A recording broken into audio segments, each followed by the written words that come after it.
brother just told me. Jay, why are we laughing so much?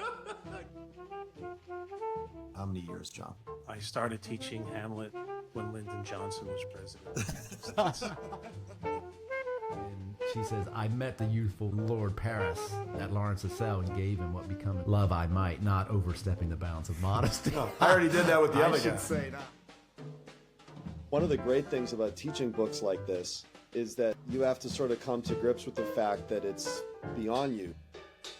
Him and Beowulf and... But you know, when he dies, he's like desperate to be remembered. Tell my story. Remember me. Remember.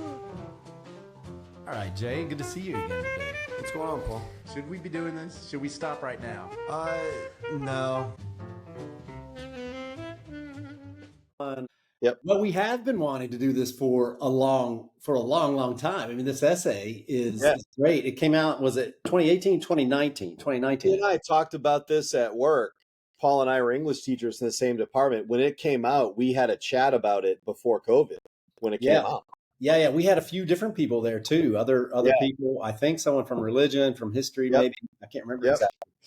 You're right. You're right. It made for a great discussion. I was blown away by it when I first read it. It's such a careful essay, and I've read it maybe 5 times now. And you have to read it carefully each time.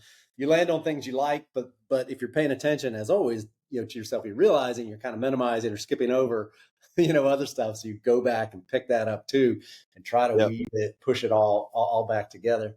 Yeah, I was looking inside today, and I was just playing YouTube. I was playing some Zadie Smith, interviews and things. Isn't she great, Paul? Yeah. She's a great interview. Oh, and not every great artist is also a great interview. Those are different things. Yeah, I mean, I know lots of musicians I love. I love their music, but then when they're just talking, I don't like. After 5 minutes, I'm all set. She's it's different. And a lot of writers, it's kind of like that, that saying, they have a face for radio. Some writers should be writing because they shouldn't be talking. They can't, think they would go together. A lot of times they do, but they don't know. Yeah. Not all writers are really good talkers, but she is. No, I mean, I came to her because a former student of mine named Zadie. Yeah. He's getting his PhD in comparative lit at NYU, and he's one of the best readers I've ever taught. Really talented kid. I had him as a senior.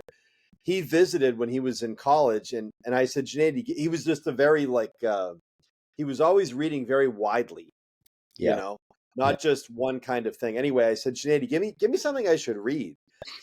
He said, drop everything and read anything by Zadie Smith right now. Wow. And that's what hooked me. So she wrote White Teeth.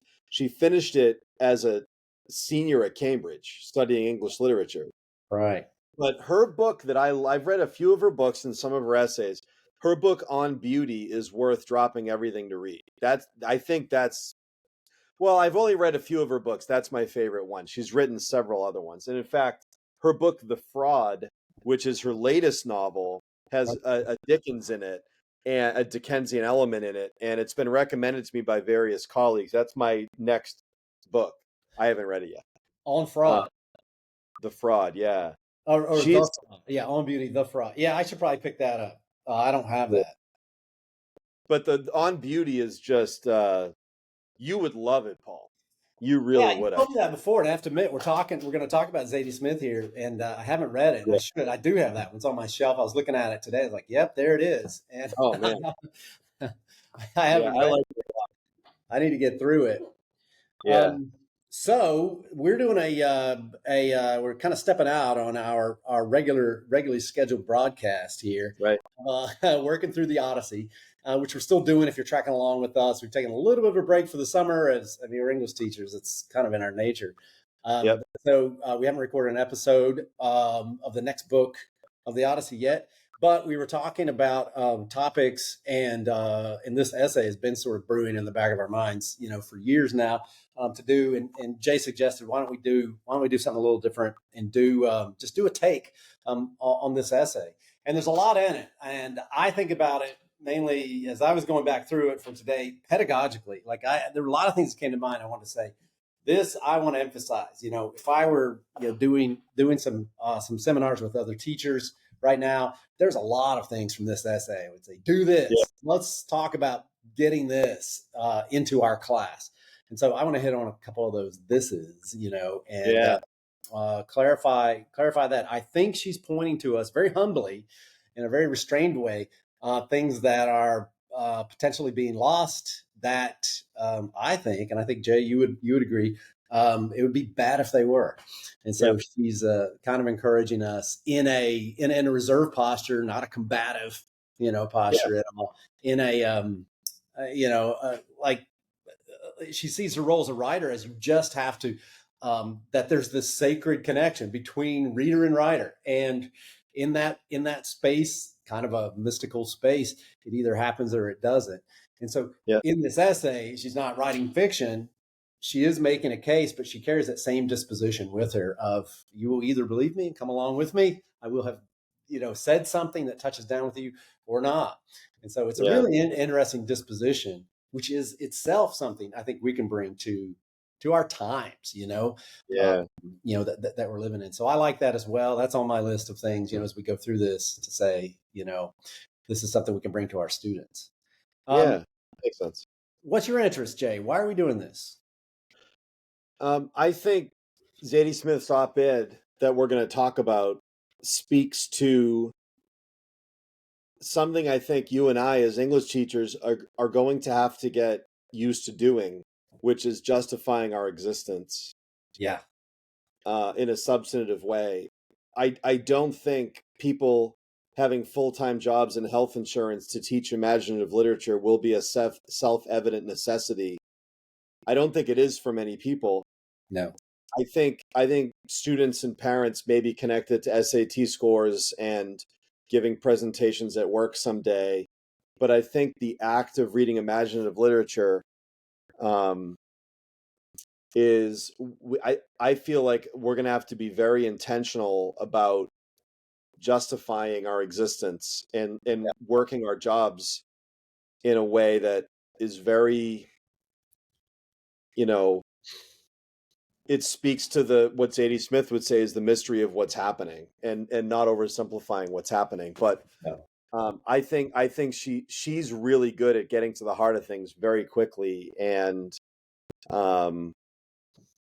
it's not only our livelihoods, Paul, but I think it's a piece of, we teach high school.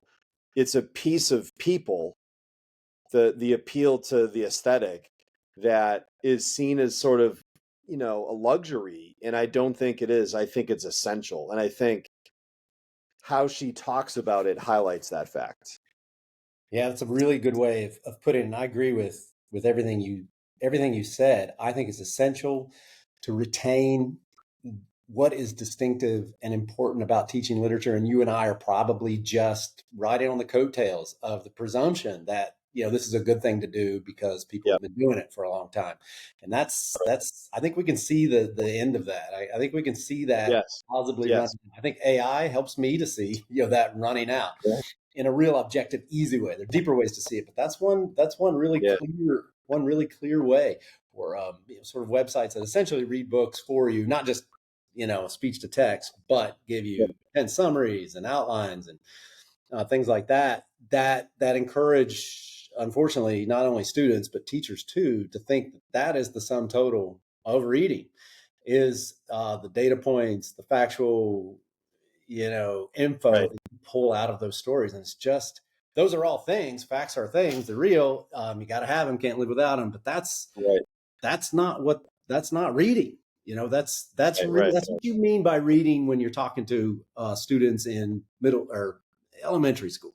That's not what we mean. Certainly as adult readers, it's not what we mean. I think you and I mean when we're talking to our high school students. Exactly. Yeah. When I address my ninth graders, I address them as if they can't read.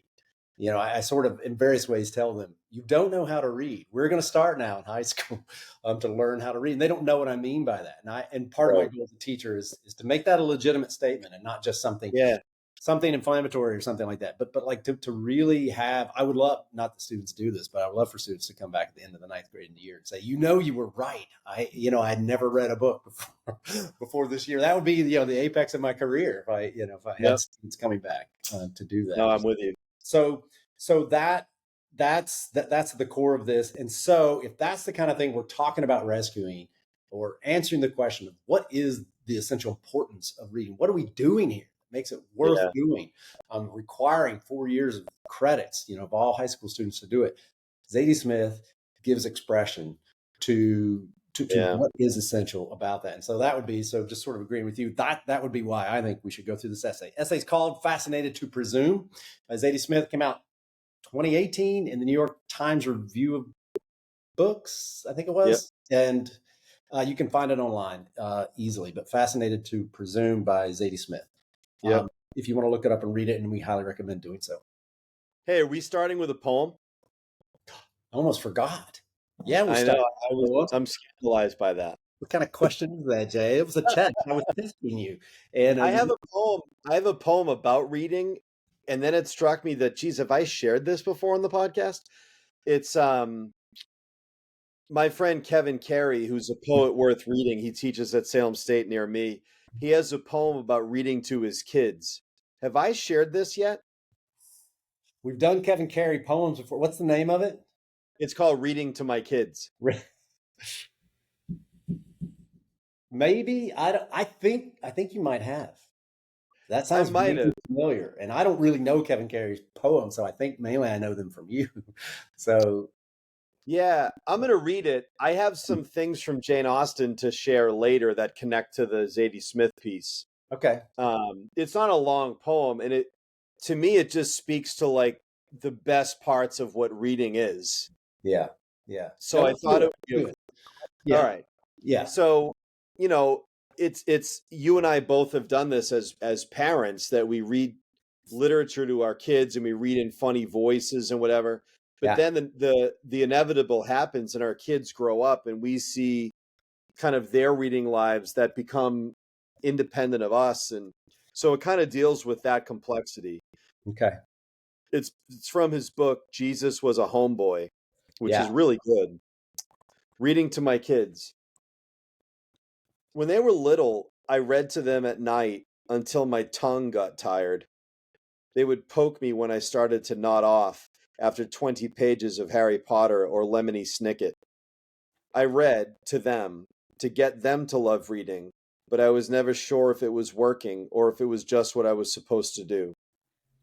But one day my daughter, 15 then, was finishing Of Mice and Men in the car on our way to basketball. She was at the end when I heard her say, "No," in a familiar, frightened voice, and I knew right away where she was. "Let's do it now," Lenny begged. "Let's get that place now." "Sure, right now. We gotta. And she started crying, and then I started crying, and I think I saw Steinbeck in the back seat, nodding his head, and it felt right to me, like I'd done something right. And I thought to myself, keep going. Read it to me. Please. Please. I can take it.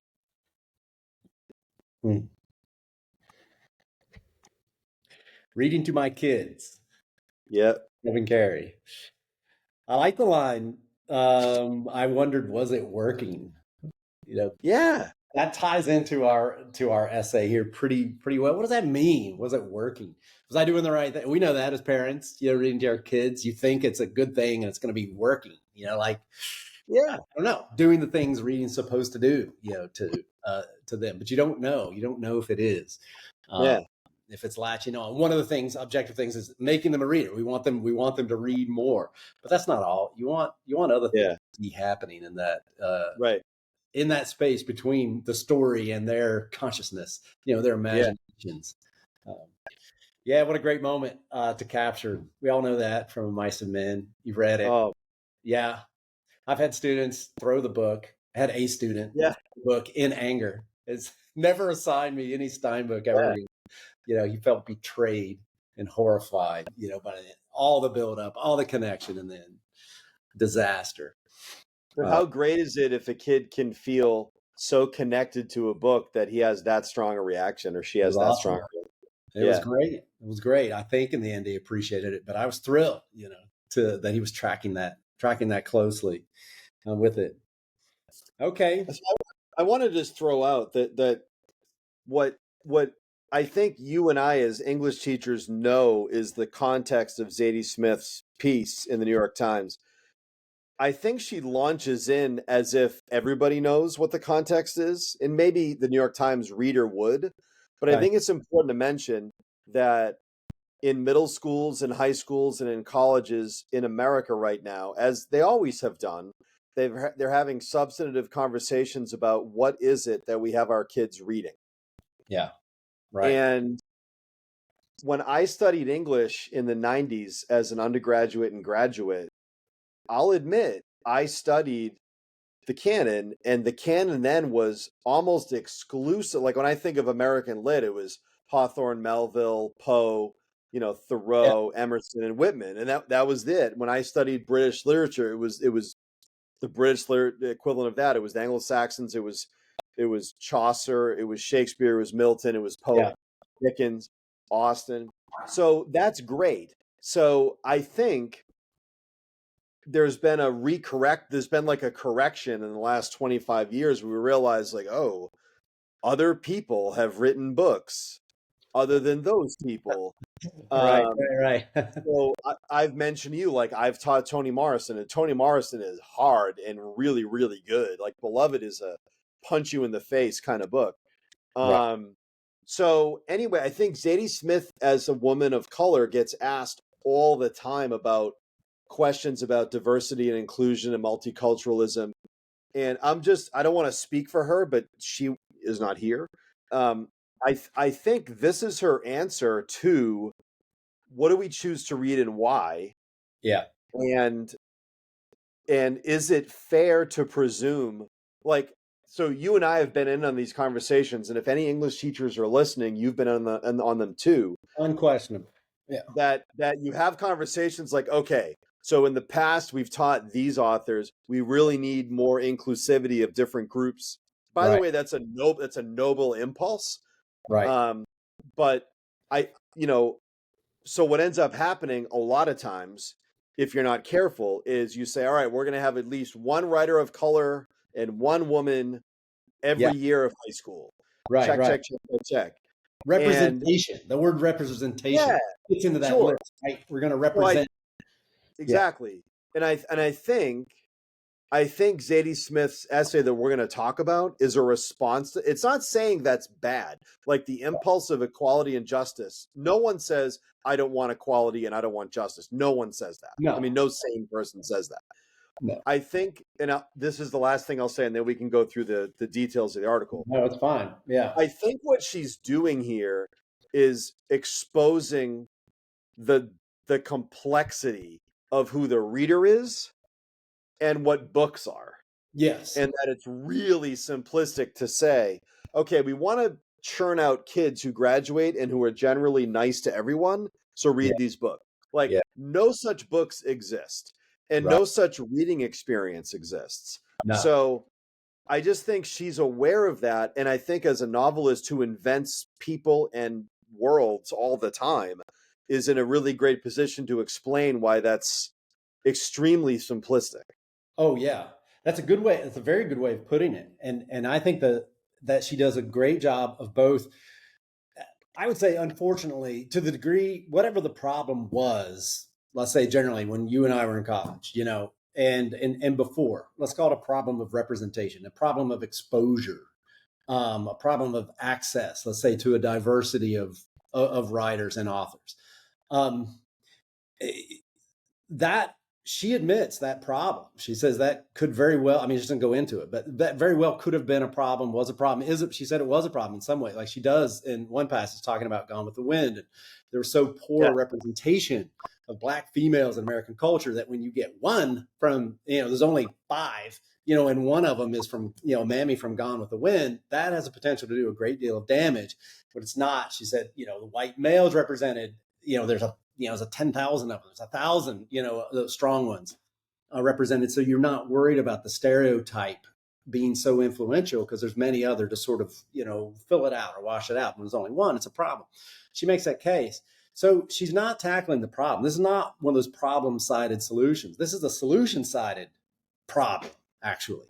I think is the approach she's taking. She's saying that the attempt to fix a problem of representation or diversity, she doesn't come right out and say this, but this is her point, has gone in the wrong direction.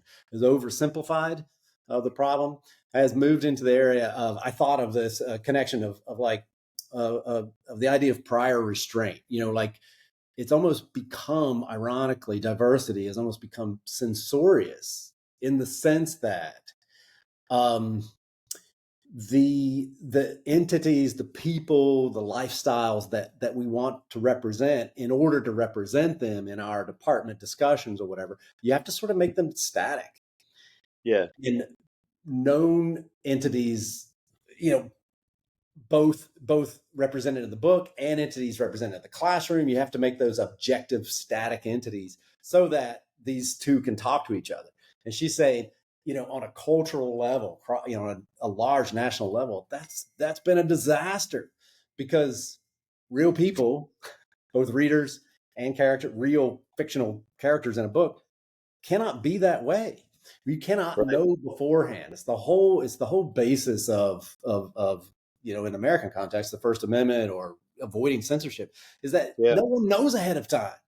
No one can know ahead of time what will represent.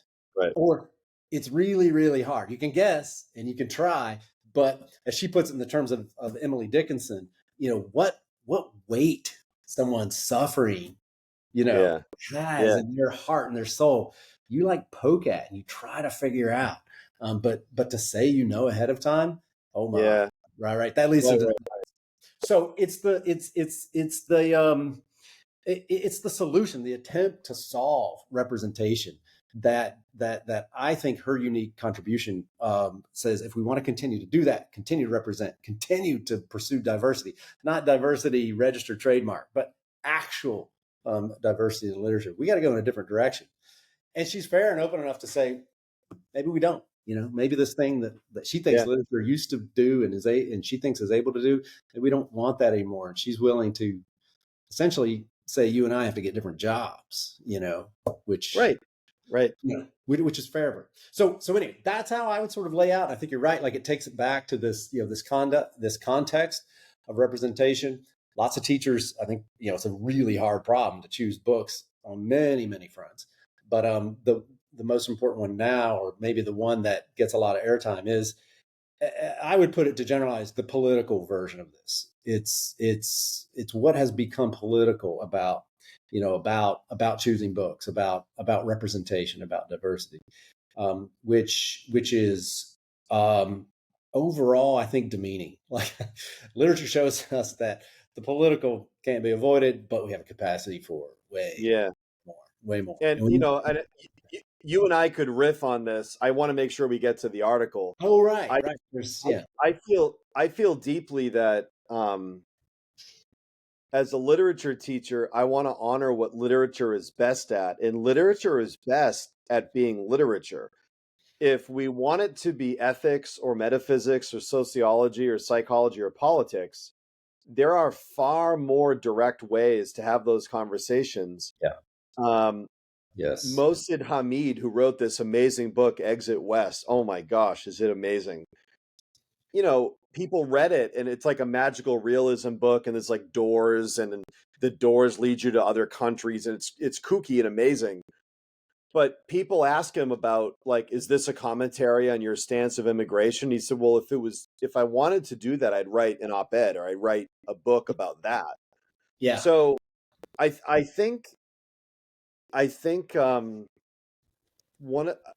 feel this deeply, that one of the reasons why many of our best students don't go studying literature is that they go to calculus class, and the calculus teacher teaches calculus and doesn't teach calculus as if it's something else. Yes.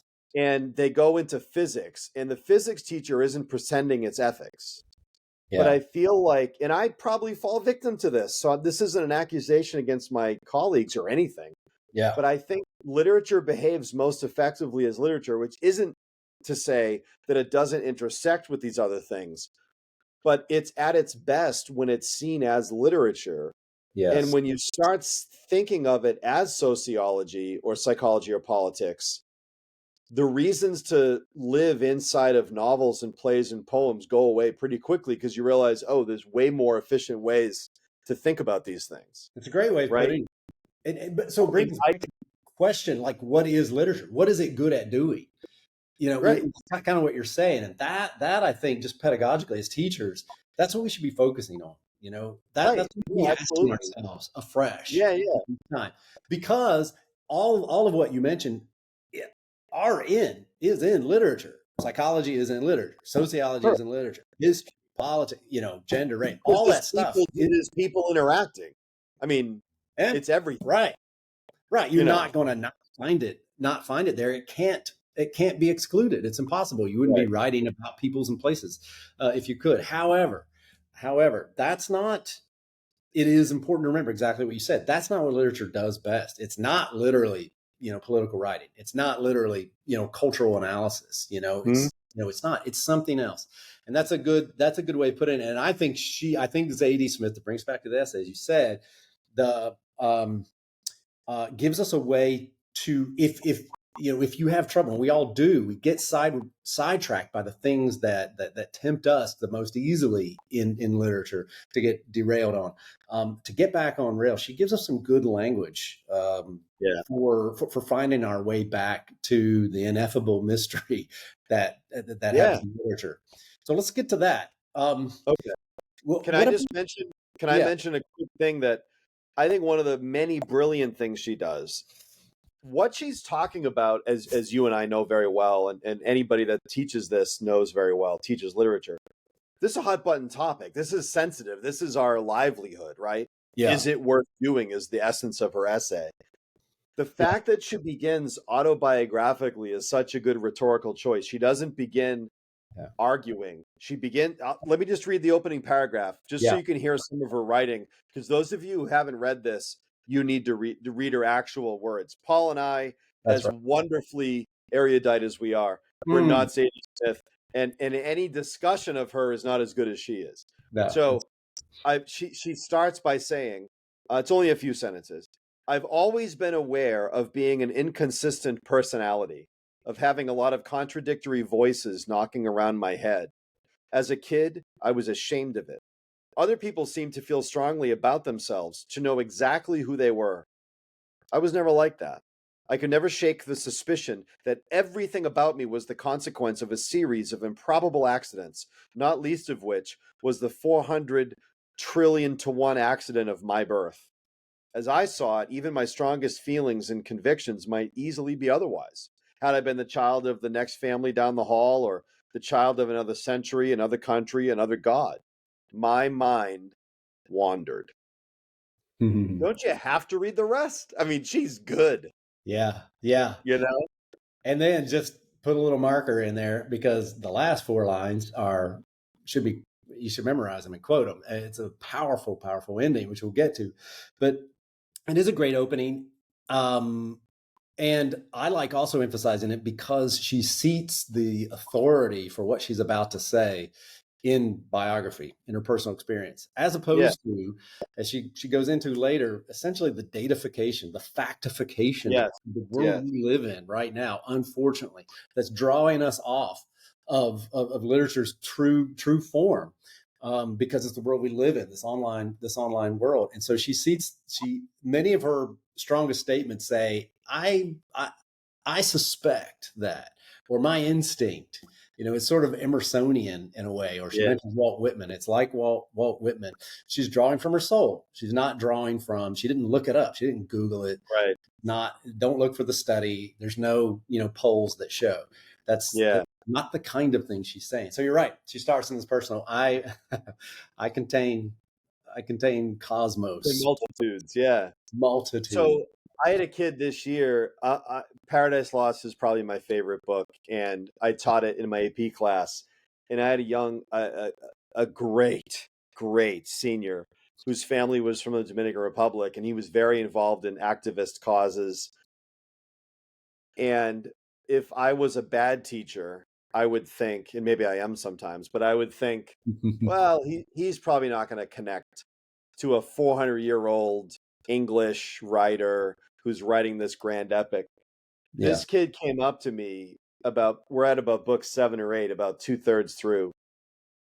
And he said, Mr. Pollock, this book is about everything I care about.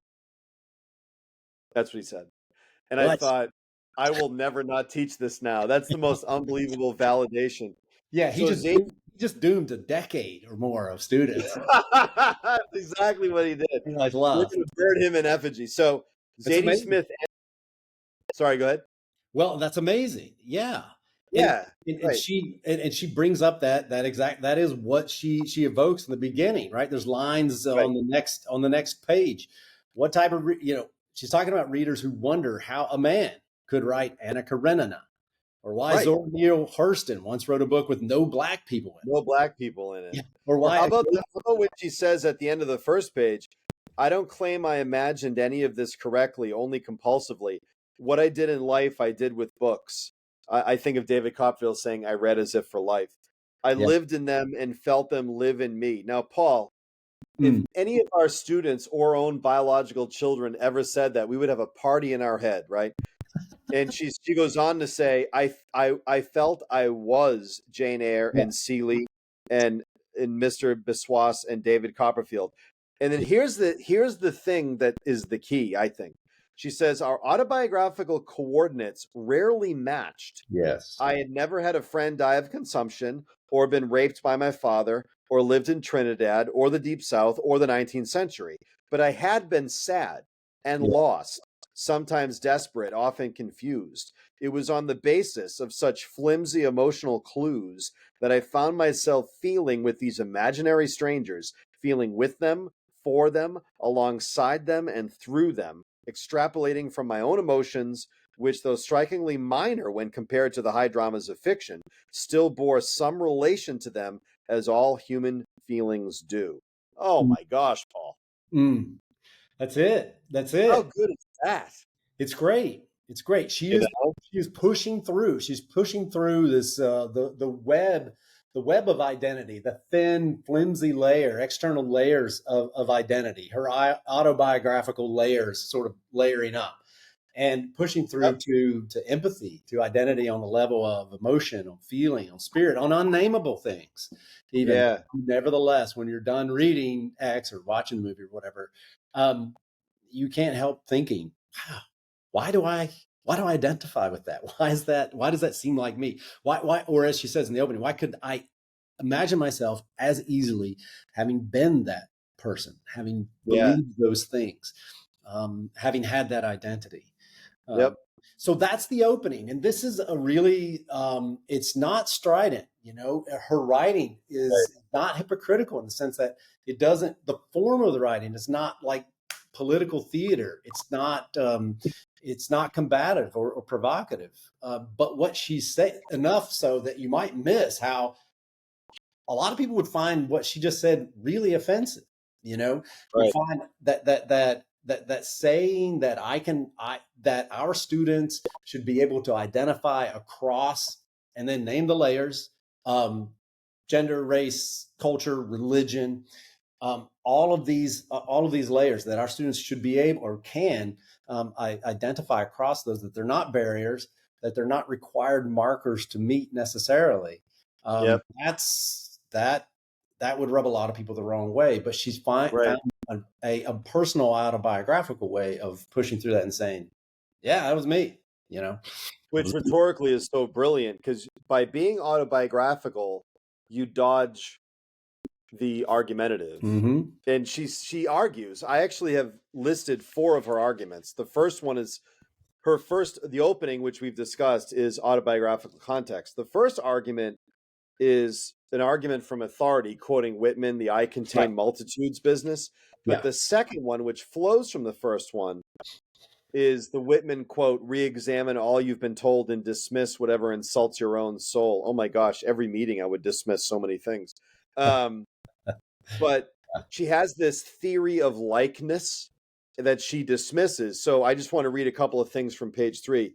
She says, what insults, is it okay if I just quote from her? I just want to get some of her words out on the air. I've got that highlighted. What insults my soul? What insults my soul is the idea, popular in the culture just now, and presented in widely variant degrees of complexity. I love that's a little like subtle, that we can get, that we can and should write only about people who are fundamentally like, and she puts it in quotes, us, racially, sexually, genetically, nationally, politically, personally. That only an intimate, authorial, autobiographical connection with a character can be the rightful basis of a fiction. I do, and then this is the shortest sentence in her piece, I think. I do not believe that. Yeah. I could not have written a single one of my books if I did. And then she says, this is sort of embedded in this theory of likeness. She says, it's like that only people who are like us are like us. Only those who are like us understand us. This is what she's criticizing, or should even try, which entire philosophical edifice depends on visibility and legibility. That is, on the sense that we can be certain of who is and isn't like us simply by looking at them and or listening to what they have to say. Oh my gosh. Yes. Even what they have to say about themselves, what you declare, what I declare to be true about myself to you. Yep. You stand back and say, okay, thank you for sharing. Do you now know me? Do you believe that I know myself well enough to contain myself in a few declarative sentences and represent myself? I hope you don't. I don't when other adults speak to me. Even strangers, I know they don't know. And I'll find out how much they know and what they're wrong about and what they're right about. But I don't presume. No. So it's a great line. So what is it? So let's get that line again. I don't believe that. I don't believe what? What's that sentence before? That only if the author connects demographically to the characters, that's the only way you can write fiction. In other words, you could only write about someone exactly like you. If that were the case, there would be no fiction. I don't know. That's autobiography. And I think the danger of like a bad version of multiculturalism, I think multiculturalism is good. I think the act of reading imaginative literature is inherently multicultural because it's the act of getting inside other people's heads and hearts. But bad multiculturalism is the sense of what she's saying, which is I could only write about a 51-year-old English teacher from Peabody, Massachusetts. Like invariably, it's going to be so reductionistic that only autobiography will be possible. That's right. That's right. And it never landed with me all the way back to college. I remember talking with one of my favorite literary critic teachers, about this. I asked at the time, I didn't even fully know what I was saying, but something resonated, where I said, how do we get past the political in literary analysis? And I remember him just saying, I don't think we can. We're stuck with it, but something rubbed me the wrong way, at that time. And it has turned into something like this, like a shallow identity, a shallow understanding. And I think that's what the political threatens. And even words like, which she mentions, words are containers and they become static things, but they're dangerous for that. Because no word, no term, take the term multicultural, is sort of piously off limits to the vicissitudes of time and change. None of them are. They all suffer in change. And so you have to keep looking at them and you have to ask again, what do I mean by that? Or what does the person talking to me mean by that? And not just play team sports. I know I'm on side, representation or whatever. That's not when we're teaching our students, that's one of the things that literature brings to the table to help guide us past just living in the container of words, ironically, because the story's made up of words, Yeah. So I have as her third argument. Okay. She says that the act of making up fictional people, this fascination of presumption, which she takes from Dickinson, instead of what she calls the potential hubris of containment. In other words, like, this is what Black people think or gay people think or women think or white people or old people or young people. That she says this. She says, I start with questions, a kind of awareness attended by questions like, what is it like when she's inventing characters for her stories? What is it like to be this person? What is it like to feel what they feel? Can I use what I feel to imagine what this person feels? And she actually says novels are machines for falsely generating belief, and they succeed or fail on that basis. I mean, Coleridge talks about this too, but like, there is a trickery. It's every time you go to the movies, every time you read a novel, like you're diving in, believing as if this is real and it's not. And you're going to believe that it's real to the extent that it's a really well-crafted thing. Yeah. You have to be okay with pretend. You have to be. That's right. Right? And she asked that question, what does it mean to say that a story that is completely false, completely fictional, let's say, is true, that it has the truth, in it. And she comes Right. back to it at the very end of the essay, to say how. But that's exactly right. She ends up saying, like, it has to do with a kind of sentence, like she's a craftswoman, and she realizes that, like, you know how to get people to believe it? Write really well. That's how to do it. Yeah. Write really good, believable sentences. That doesn't mean fancy. It just means, like, you have to craft a believable world, and that involves a particular kind of set of sentences. Like, you don't have to like that that's true, but it's true. Yeah. And she actually says in this third argument that fiction, like, so we're high school teachers, and I think most people in leadership within high schools are very well-intentioned folks who probably read mostly nonfiction because of their jobs, right?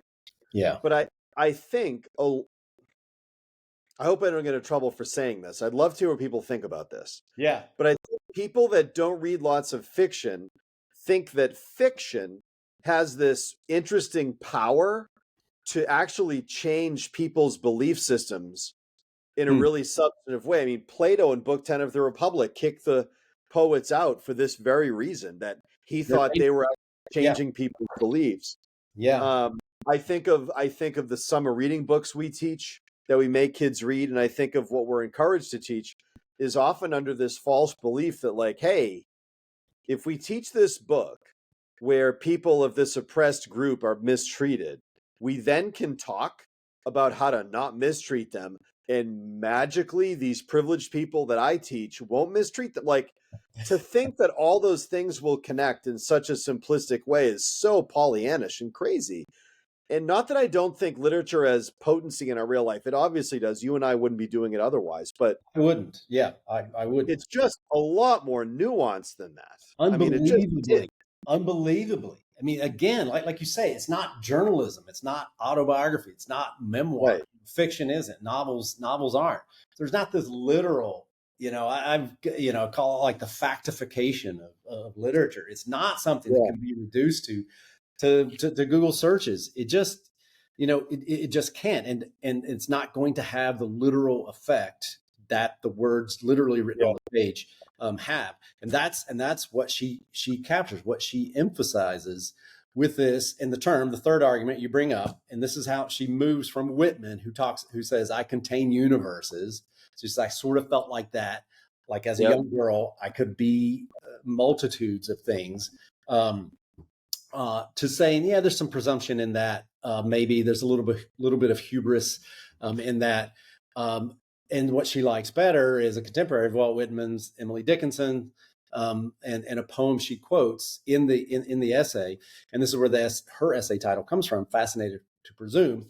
She says she's fascinated. She's curious to presume that some other people's sufferings, the weight of the experience of life on their soul, may be like mine, up to and including Christ's own suffering on the cross. I think Dickinson puts in the poem, and that's your identification with suffering at that large religious cultural level, maybe to the nth degree in that sense. So she moves in the third argument. She moves to empathy, to presumption that people who are externally utterly unlike me, in all of the objective ways, that we may nevertheless be like really, No, that's good. And her fourth argument, and you and I have discussed this, she's just a better writer than I am, much better, is the argument against caricature. And she says on page 5, what does it mean, after all, to say a Bengali woman would never say that, or a gay man would never say that, or a black woman would never say that? And she says, how can such things possibly be claimed absolutely, unless we already have some form of fixed caricature in our minds? So that seems like everybody would agree with that, but we often skim over that.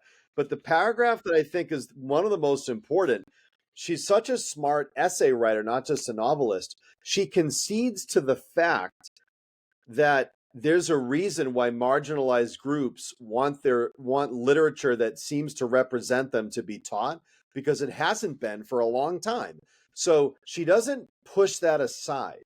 And in fact, she quotes novels by people like Alice Walker and Toni Morrison, who she knows really well, but those are writers really worth reading. Anyway, she says this, if I may read a little bit. She says, "You're on 5?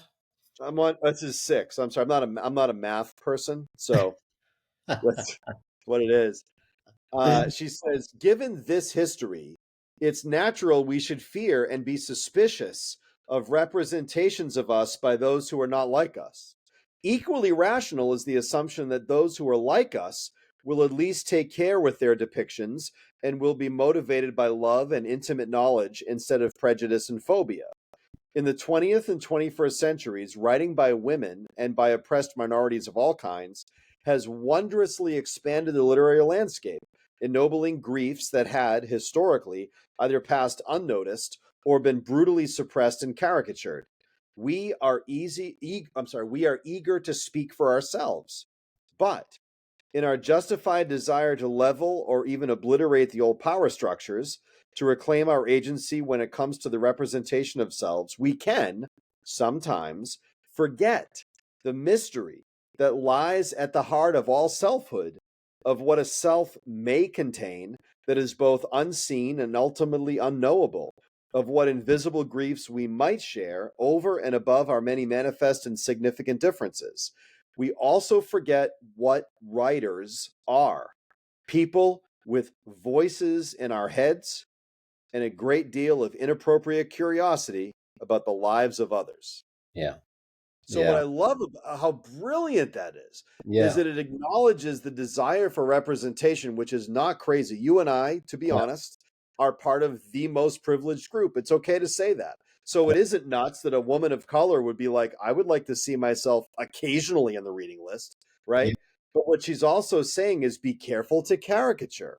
So I think those are both important things to hold up simultaneously. Yes, because we both are on the list, and in her way of speaking, we aren't. Like, it never lands with me to say that Shakespeare is a white male like me. That means nothing to me. I don't know anything about Shakespeare's personal experience of life. I don't know what he thought about on a day-to-day level. I don't know how he laid out his days, how he thought about food, his family, his job, his son. I don't identify with him at all. Like I'm not him. No one can ever convince me that I am him simply because, he and, cultural background, skin color. That means so unbelievably little to me that it's insane. It's insane. So we're represented, and I am. There's people a lot closer to me, lots of them in literature that I would say probably who are white males who I do identify with, but there's such a difference between the literal representation. I mean, and the characters we identify with. I was trying to think of what is the strangest character I've read most recently, which has been a few years now. But I read one of our former colleagues recommended to me Convenience Store Woman. I think I brought this up in a previous. Oh, yeah. So this is a young girl in Japan. This is written by a Japanese, maybe the most, I think one of the most famous Japanese author, most successful Japanese. Yoko Ogawa. No, Yoko Ogawa, a different book. No, she's really good though. Convenience Store Woman. Murata. Sayaka Murata. Yeah.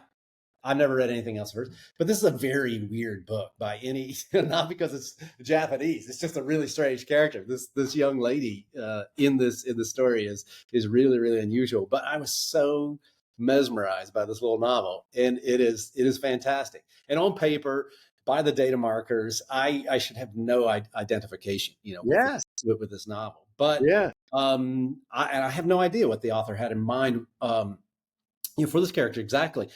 All I have are my own ideas, of it. Right. But I felt an identity with it, and and you know, and on paper it shouldn't happen. But this is the point that she's getting at, and it seems like a small point, as you said, a point that you kind of just talk past, but it's almost revolutionary now because it is.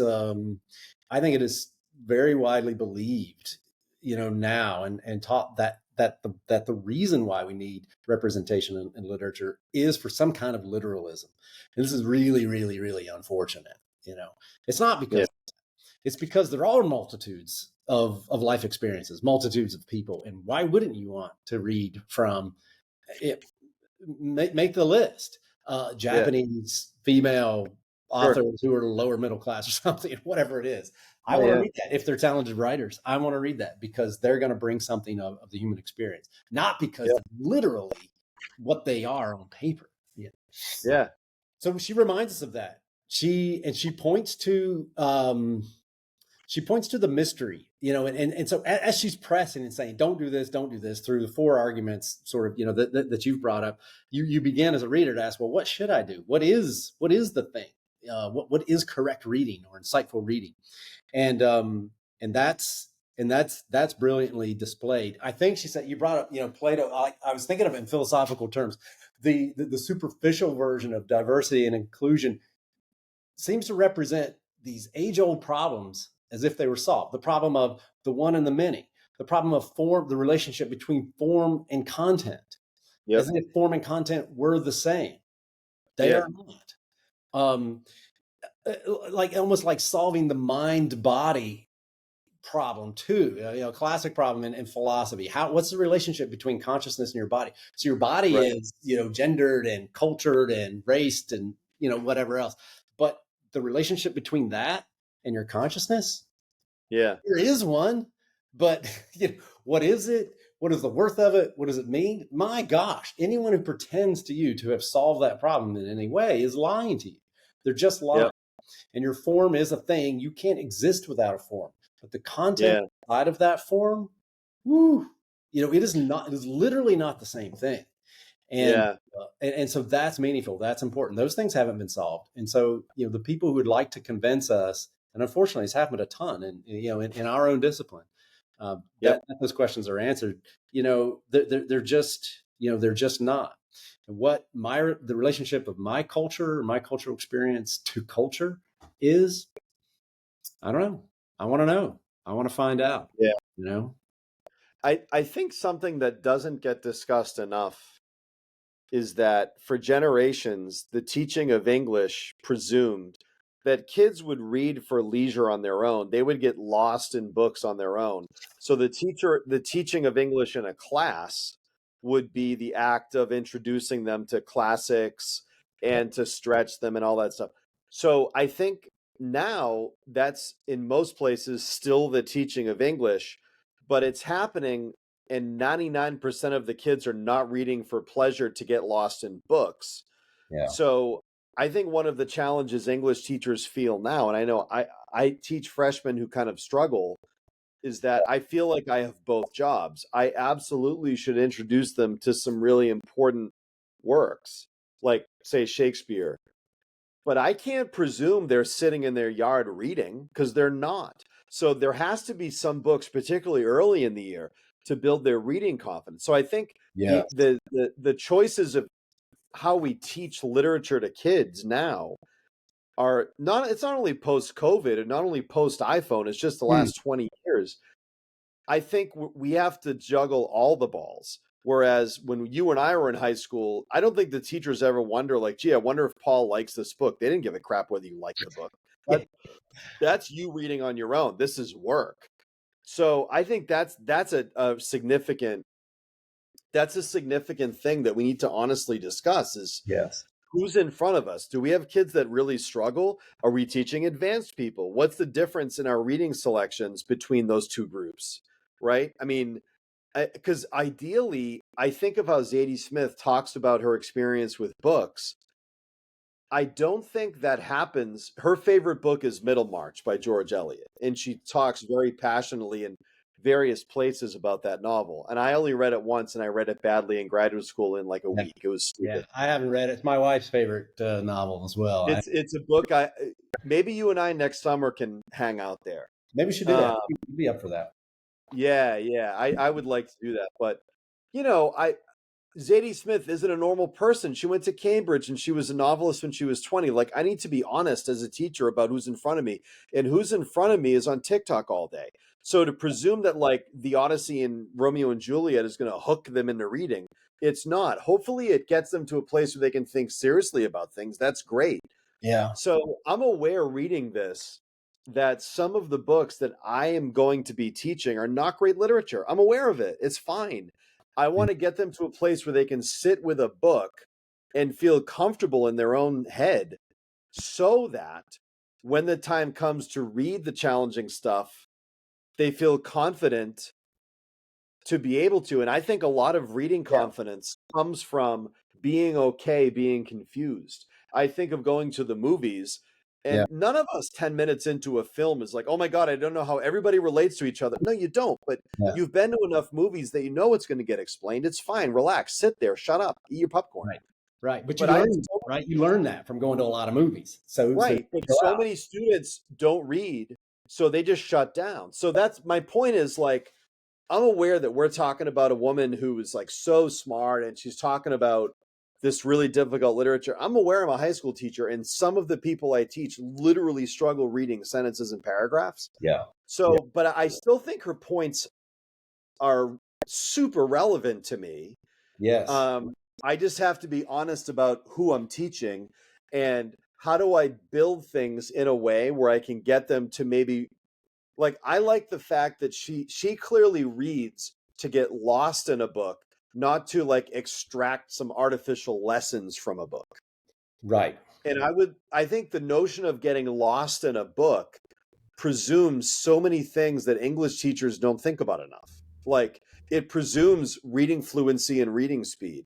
It presumes that a kid has a quiet space and knows how to put his technology away. There's so many things it presumes, but it's what all English teachers want. So we have to be better at not presuming and facilitating the reading experience so that people can get lost. And I also wonder, like, do we reward kids for getting lost in a book?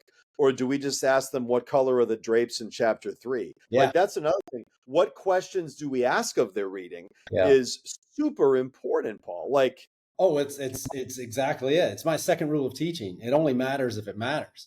The thing that you say matters, the thing which is often expressed on a test, a question.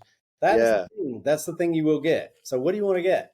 If you want to get lost in a book, as you're saying, well, you got to work that in. You got to take that as the answer on the test. I was lost in this book, like A+. No, totally. And I agree with you. And I've gone more, even with my young guys, to say, act 2 of Romeo and Juliet, I'm just making something up. What was the most interesting choice made in that chapter to you? Use quotes, write a paragraph, use 2 quotes. Right. So they have to use quotes, Paul. But the bottom line is I'm just honoring their reactions more than, like, nitpicking.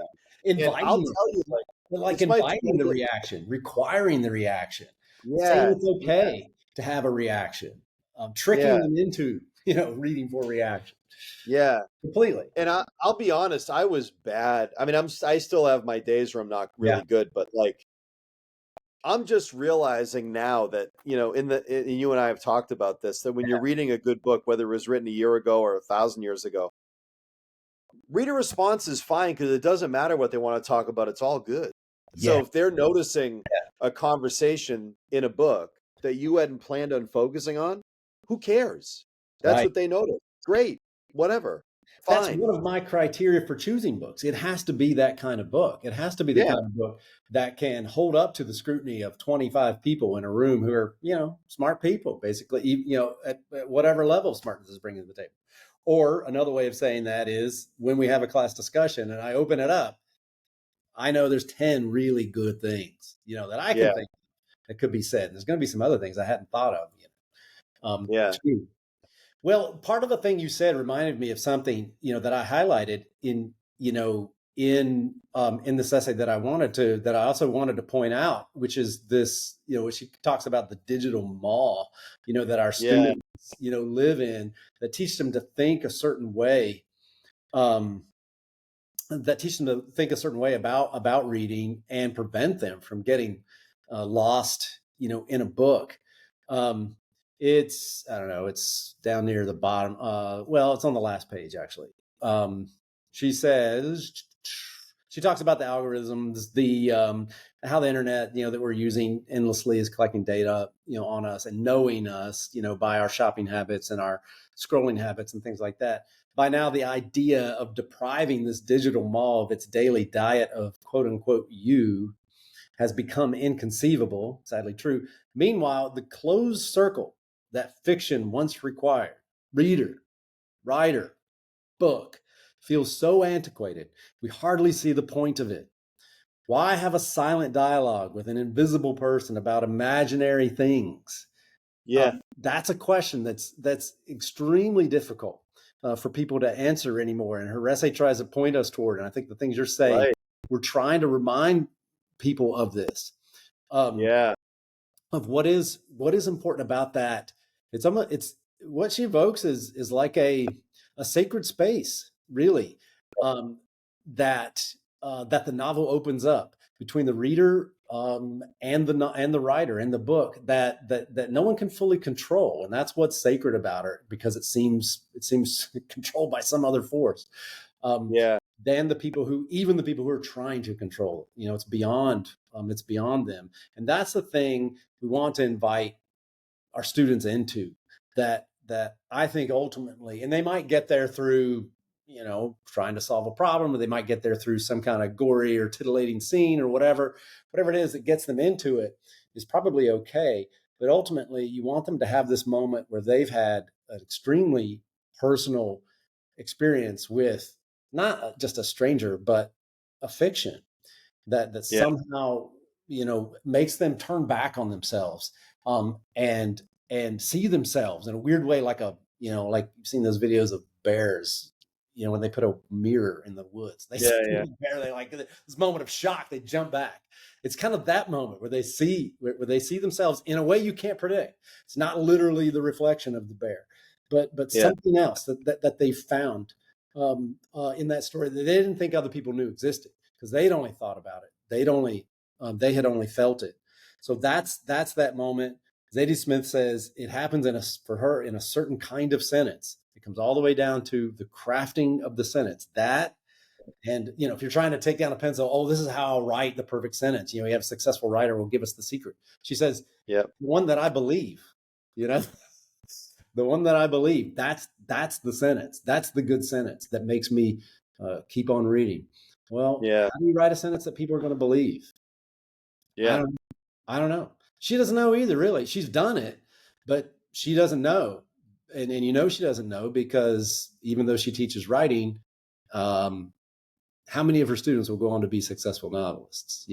If she has one, if she has one, it'll be a miracle. So she can't, it cannot be taught. It's that magical. Even people who can do it can't teach it. Yeah. I think too, I was trying to think of, like, if I'm watching this video, what should be my takeaway? I mean, it's a great question, Jay. I really think that the best reading, the reading that she talks about, all boils down to the idea of humility. That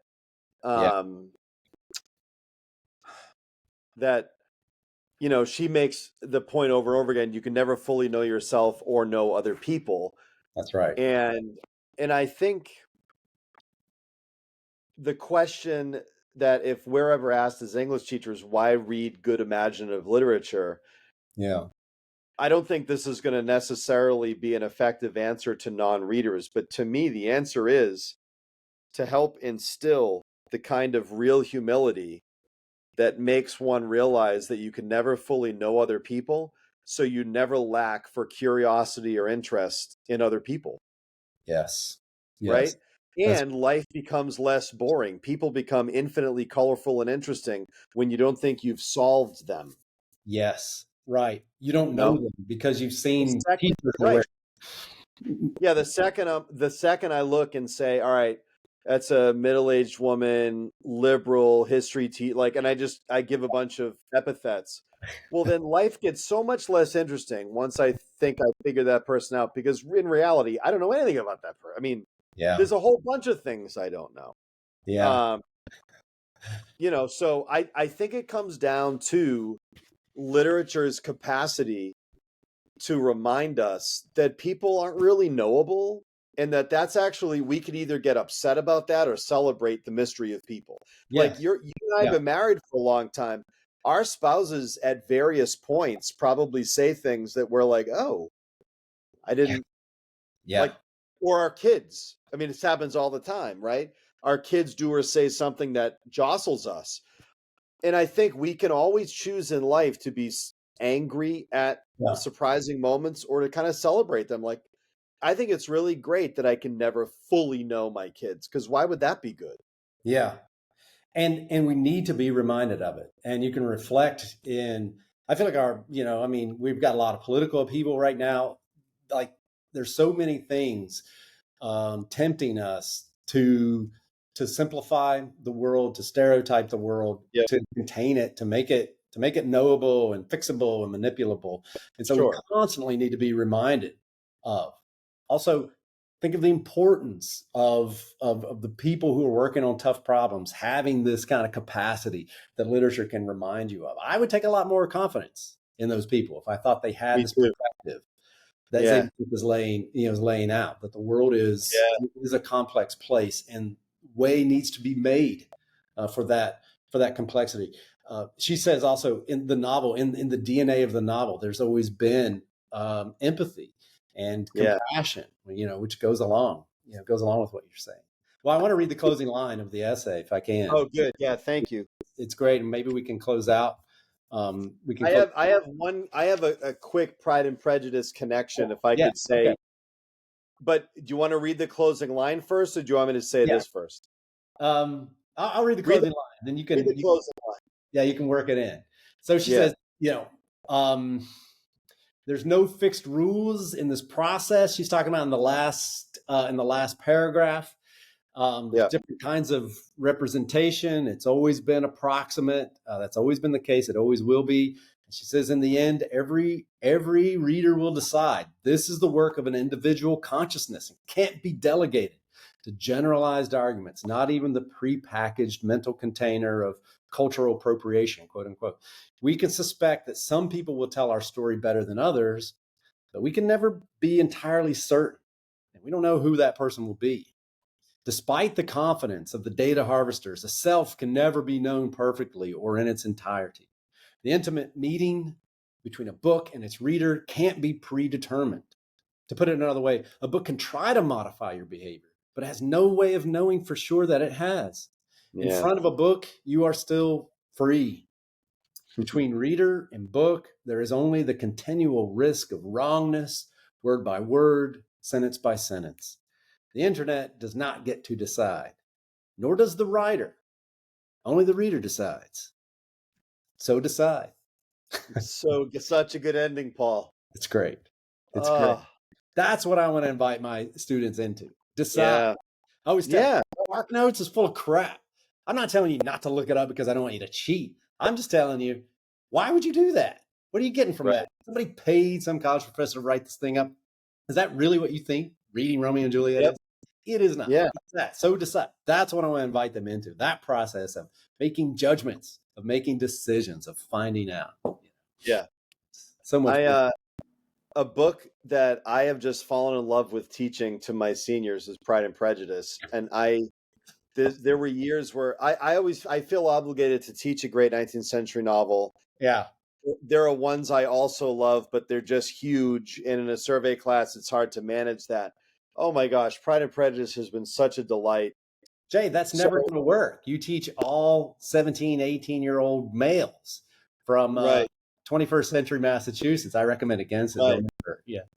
Yeah. And I'm just so excited to reread it every year. And anyway, one of the things I journaled about a lot this year was the book's stance on reading itself. It's a book, all of her main protagonists throughout all of her novels are readers, which I think is interesting, the women. So I actually just want to read a couple little nuggets. There's four very distinct ways Pride and Prejudice suggests we can be readers. and I'm going to connect this to Zadie Smith. So Mary Bennett, who is the bookish, nerdy sister of the protagonist, Elizabeth Bennet, she reads like Fordyce's sermons and nonfiction. She just sort of extracts superficial morals from what she reads. Yeah. So this is her style of reading, is reading as confirmation bias. So I read things I already agree with. Right. Or reading as just ethics training, you know. So she says in chapter 5, pride is a very common failing, I believe, but all that I have ever read, I am convinced that it is very common indeed, that human nature is particularly prone to it, and that there are very few of us who do not cherish a feeling of self-complacency on the score of some quality or other, real or imaginary. Vanity and pride are different things, though the words are often used synonymously. A person may be proud without being vain. Pride relates more to our opinion of ourselves, and vanity to what we would have others think of us. All that's well and good, Paul, but this is a girl who basically never leaves her house. Yeah. Right. You know, so like you wouldn't necessarily listen to Mary Bennett tell you how to live your life. So this is someone who lives to extract moral lessons from books. Caroline Bingley, who's the rich girl who loves Darcy, has already watched Darcy kind of fall in love with a girl who likes books. So Caroline Bingley says in chapter, and Caroline Bingley doesn't read a page throughout the whole book, but she says in chapter 11, I declare, after all, there is no enjoyment like reading. How much sooner one tires of anything than of a book. And then here's the line. When I have my own house, I shall be miserable if I have not an excellent library. And this is like the guy I was at across from me at Barnes & Noble a few weeks ago, who had Moby Dick on his table, but he was reading like stupid magazines, like People magazine. So so the first one was reading as a sort of superficial ethics training. Caroline Bingley is reading as performance art. I want to read to look like I'm a certain kind of person. Mr. Bennett, the sister's father, is just reading as escape, and he just needs peace and quiet. He's a dad, right? And the novel says in his library he had always been sure of leisure and tranquility, and though prepared to meet with folly and conceit in every other room in the house, he was used to be free of them there. So we have reading as ethics training in a superficial way, reading as performance art, reading as escape. But the real substantive reading, the Zadie Smith kind of reading, I would argue, is Elizabeth Bennet, chapter 35. Darcy writes her a letter, and it's a long 4, 5, 6-page letter. In chapter 36, the following chapter, Jane Austen gives an entire chapter to Elizabeth thinking. And it's a revolutionary, incredible chapter. So this is reading as humble transformation. This is the kind of reading that I think Zadie Smith endorses. I am open to whatever this does to me, right? And she says this really great couple of sentences. She says to herself, I, who have prided myself on my discernment, I have courted prepossession and ignorance and driven reason away where either were concerned. And here's the big line of humility. Till this moment, I never knew myself. And I would argue Zadie Smith is telling us when we read great literature openly and humbly, we're invariably going to be constantly augmenting who we are and constantly realizing, oh my gosh, I didn't know about that. I didn't know that. So to me, the choice as an English teacher and as a reader myself is I can choose to be frustrated with that or look at it as an adventure. Yeah. And I think the latter is a lot more interesting. Yeah. Yeah. And an adventure to go along with a lot of the, what we've been talking about. It is an adventure in identity, really.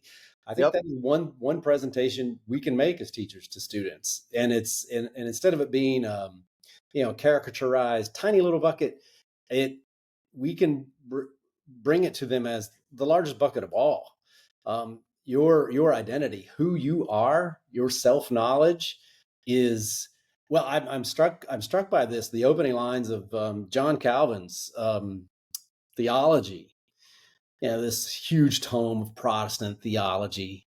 And his opening question is, what is the most important thing to know? What's the most important thing? Is it the knowledge of God or the knowledge of ourselves? And of course, it's John Calvin, so you know what he's going to say. It's the knowledge of God. It's the most important.